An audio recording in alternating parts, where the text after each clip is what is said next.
When we think about SHTF scenarios, grid down or no rule of law, most people instinctively think about food, water, and ammo. What if I told you there's one thing that's being overlooked? The suppressor.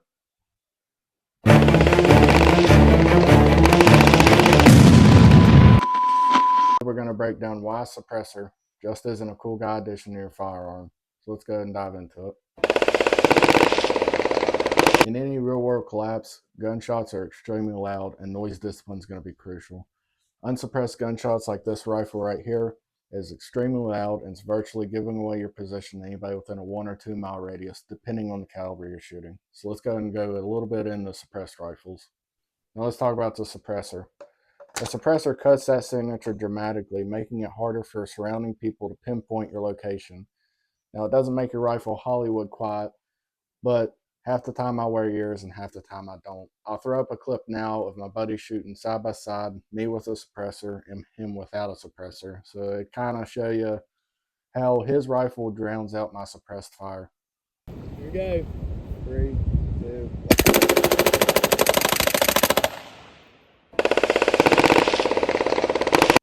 We'll go ahead and start off with Hollywood aspect of suppressors.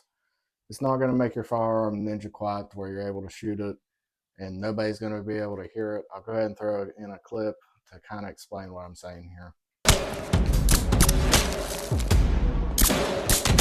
Now, another thing, a suppressor is not going to make your firearm more deadly, as some news outlets or some other people in the other political party say. I'm not trying to affiliate political sides of the aisle here, just stating. It's not going to make your firearm more deadly. However, there is an aspect, a free bore aspect of suppressors that adds a little bit of velocity to your round when it's actually exiting the muzzle. Now we'll go ahead and go with the reality aspect of a suppressor. It is going to reduce your sound signature, but it's not going to do it to the ability of most people think. When I first bought a 5.56 AR and I was researching suppressors, everybody was saying, well, it's not really that quiet suppressing it, until I actually bought a suppressor, threw it on my rifle, and you just have to hear it to kind of understand that a 5.56 suppressed is well worth the money. It's still loud with supersonic ammunition. However, where a suppressor really shines, and this goes with any kind of ammunition you're firing, any caliber rifle or handgun you're firing, is subsonic ammunition. Now, if you have an AR-15, I really highly recommend getting a conversion bolt, a 22 long rifle conversion bolt for your AR-15, and some subsonic ammunition for that CMMG bolt carrier. Now, paired that with a suppressor here, not that I've done it, but you could potentially open up your front door, shoot it, and your neighbors won't even hear you. So that's how quiet a conversion bolt, subsonic 22 ammunition, and a suppressor is. Now for the psychological impact of this video. Loud gunfire is extremely shocking. If you have ever fired your weapon inside a vehicle or a house, I'm not saying to do it, but it is eye-opening if you do it. Even the most trained will be taken back by a gunshot that's in a confined space. So it's just something to think about. Tell you! I swear to God, you do it! You okay? Nelson, you alright? What? In outdoors, suppressed gunshots can be very hard to pinpoint the location of which the person's being fired upon, which is very ideal. You don't want the other person knowing where they're being shot from. This is all hypothetical, so take that for what you will. Here's another little thought that I think you guys might find interesting, or I might get a lot of comments saying, well, that's a dumb idea. So everybody should know by now, you don't stay in one spot if you're engaging somebody. You need to constantly be moving if you can. Well, if you go to move and re-engage, take your suppressor off.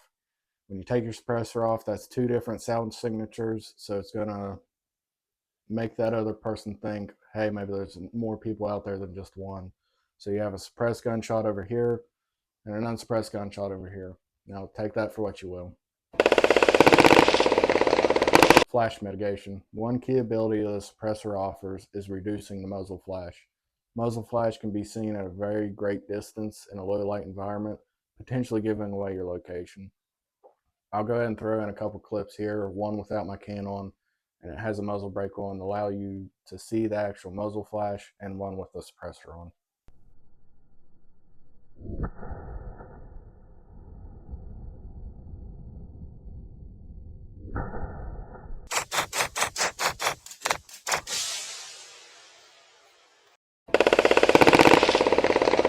Now we're at signature reduction.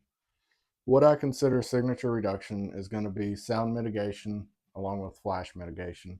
Within this video, you've seen both with and without a can, when sound mitigation and flash mitigation.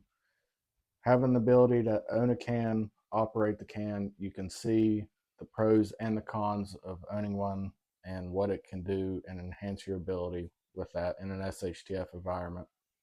So now we'll go ahead and go over the legality of owning a suppressor. The current legality of a suppressor. As of January 2024, suppressor ownership is legal in 42 states. Now, if you live in a state that has magazine restrictions or an assault rifle ban, you can kind of guess you're not going to be able to own a can. Now, to actually own a suppressor, what you have to do is fill out what's called a Form 4 paperwork. It's just like a standard background check that you do with any other firearm, except that you're giving the government your fingerprints, which is, with this day and age, they've pretty much got anything and everything already. Wait times are 3 days with an individual. Currently, at the time of making this video, I waited 4 months to get my can back, which at the time was extremely fast. And also, you have to pay a $200 tax stamp, which I think is very unconstitutional. Now, there is this Hearing Protection Act that is being pushed through the government, which could potentially legalize suppressors and get rid of the $200 tax stamp. And that's what's really kind of holding a lot of people back from buying suppressors. My view on that is you should just go ahead and get a suppressor. The chances of that being passed right away or within a few months, in my opinion, is going to be slim. And you're just going to be waiting, and that bill could actually not even be passed, and you're just going to have to wait all over again. So get it while the getting's good. The wait time's 3 days. Now we're at the overview of this video. If you made it this far, please hit that like, comment, and subscribe button down below. It really means a lot to me. So we're at the flash mitigation part. What this allows it to do is reduce your actual visual appearance in low light environments, which makes it harder for a person to actually locate where you're firing at them from. Another thing is sound reduction. Having the ability to protect your own hearing and others around you when you're actually firing your weapon is crucial. You're going to be able to hear, communicate, and move and hear your surroundings. Another thing is it's going to make it harder for that other person to actually pinpoint where you're firing at from them. So that's kind of the overview. Do I recommend owning a suppressor? 100% yes, I do. I think everybody that owns a rifle should own a suppressor. And later on down the road, you should get a suppressor for your handgun too. So stay tuned for more if you like this kind of content. I hope you enjoyed it.